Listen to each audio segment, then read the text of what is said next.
Hello বন্ধুরা, আজকে আমি যেই টপিকটা নিয়ে আলোচনা করব সেটি হলো অটোফ্যাগি।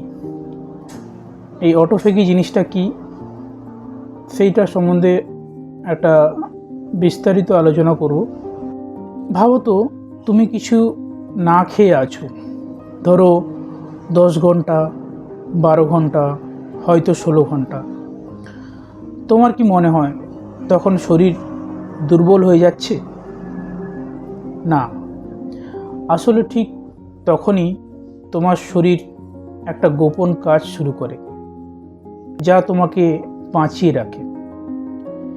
এই প্রক্রিয়াটার নাম অটোফ্যাগি। শুনতে অদ্ভুত লাগছে, তাই না? অটোফ্যাগি মানে হলো সেলফ ইটিং বা নিজের অংশ নিজেই খাওয়া।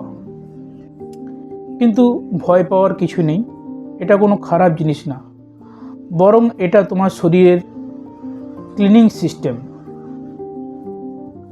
চলো একটা উদাহরণ দিই। ধরো তোমার ঘরটা অনেক দিন পরিষ্কার করা হয়নি, পুরনো জিনিস, ভাঙা জিনিস, অপ্রয়োজনীয় জিনিস সব জমে গেছে। এখন যদি তুমি ওই ঘর পরিষ্কার না করো, তাহলে একসময় সেটা বসবাসের অযোগ্য হয়ে যাবে। ঠিক একইভাবে আমাদের শরীরের ভেতরেও প্রতিদিন হাজার হাজার কোষ নষ্ট হয়, ড্যামেজ হয়, আর এই নষ্ট হয়ে যাওয়া অংশগুলোকে সরিয়ে দেয় অটোফ্যাগি। তোমার শরীর তখন নিজের ভেতরের পুরনো ড্যামেজ পার্টগুলোকে খেয়ে ফেলে, আর সেই জায়গায় নতুন হেলদি সেল তৈরি করে।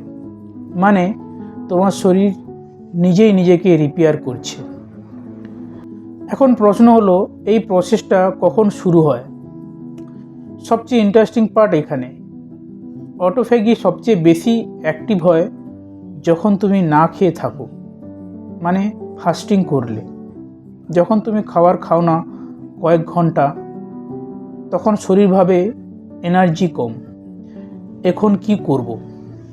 তখন সে বাইরে থেকে এনার্জি না পেয়ে নিজের ভেতরের পুরনো জিনিসগুলোকে ভেঙে এনার্জি বানাতে শুরু করে। এটাই অটোফ্যাগি। এই বিষয়টা এতটাই ইম্পর্টেন্ট যে জাপানের এক সায়েন্টিস্ট ইয়োশিনোরি ওসামি এই নিয়ে রিসার্চ করে 2016 সালে নোবেল প্রাইজ পেয়েছিলেন। তিনি প্রমাণ করেছিলেন অটোফ্যাগি আমাদের শরীরের সার্ভাইভালের জন্য কতটা জরুরি। এখন ভাবো, যদি এই প্রসেসটা ঠিকমতো কাজ না করে তাহলে কি হবে? তাহলে শরীরের ভেতরের জাঙ্ক জমতে থাকবে, damage protein, broken cell parts, আর এগুলো থেকেই হতে পারে সিরিয়াস ডিজিজ, যেমন অ্যালজাইমার, ক্যান্সার, এমনকি এজিং দ্রুত হয়ে যাওয়া। মানে অটোফ্যাগি শুধু ক্লিনিং না, এটা তোমার শরীরকে ইয়ং রাখার সিক্রেট ওয়েপন।